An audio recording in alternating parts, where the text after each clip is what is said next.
In this lecture, we'll talk about how to teach people things.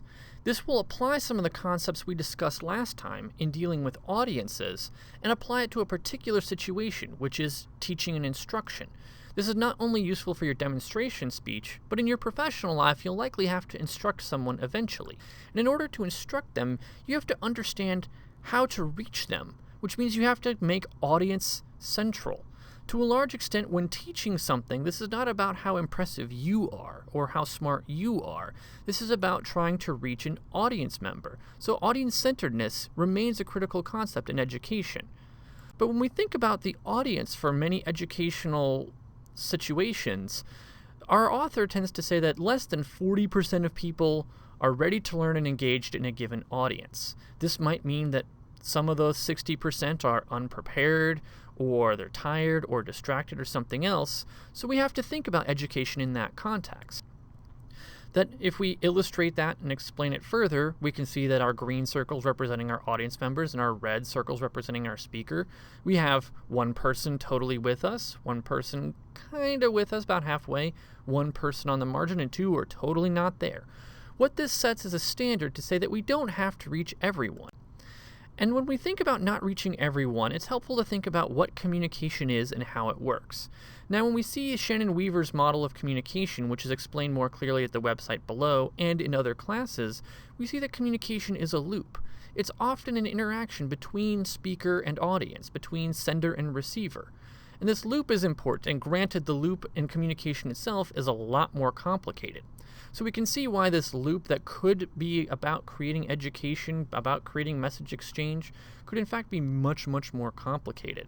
And there's a lot of things that could get in the way. There's a lot of things that could go wrong. You can explore these in more detail at the links below, but all we need to say is that communication is a complex process. And when we try to take this complex process of exchanging ideas, exchanging thoughts, exchanging who we are, we try to reduce them to symbols that we might hold in common, things we might easily recognize. This way we can get our pure ideas, our pure thoughts, and relay them to someone else. This is the point of communication. And in fact, we can think that perhaps some of the point of communication is not necessarily persuasion, but what we call of identification. In other words, where we share an identity with someone, we become consubstantial, which means we have a common substance. We are made of the same thing. We have the same motives. So that gets us at the purpose of communication is to share meaning. In other words, what we want to do is we want to share meanings. We want to exchange information, and we want to have things in common. This is the point of communication generally, and it seems like a pretty good thing. The more that we have in common, the more we'll be able to learn from each other, the more we'll exchange, and the more beneficial our lives will become. But the problem with sharing meanings is that we have to sometimes share meanings with things we don't like, do things that are hard, things that we don't really want to engage in. The danger in becoming consubstantial, in sharing substance with someone else, is that we have to give up a little of ourselves, and we have to take some risks. And in many cases, when we want to take risks and share substance with an audience, we have to really think about how to teach them something, how to get them engaged, how to get them entertained, to hold them in place. Our book gives us 3 tips to make it active and interesting, to start with an insight that interests the student, and adapt to responses from 1 and 2. In many cases, the idea of making it active and interesting makes sense when we think about how we learn.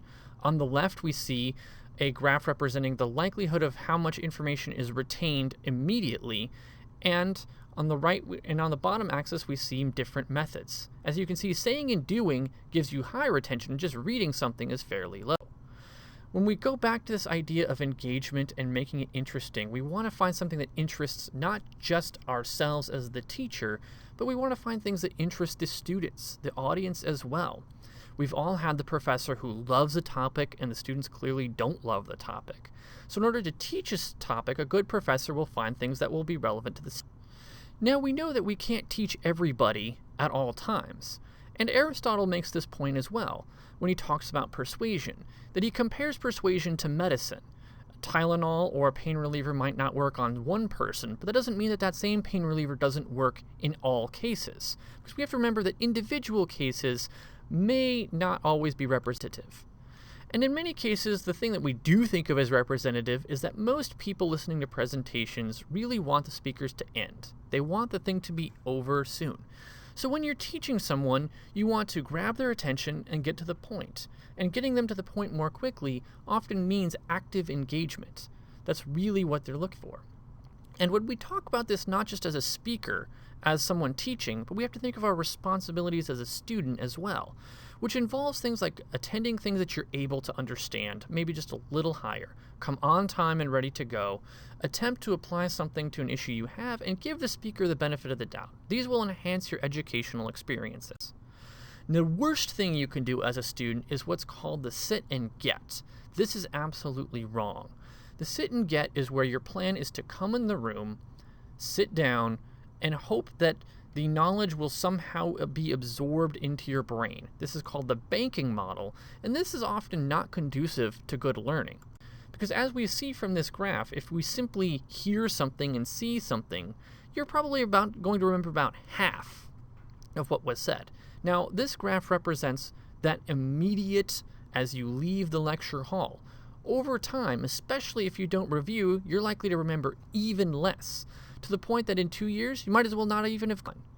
So what we have to think of is not just how do we become good teachers, how do we become good speakers, but what we can do to become a good audience. That a good audience is actively engaged. You're listening, you're laughing at the right parts, and you want to show your appreciation.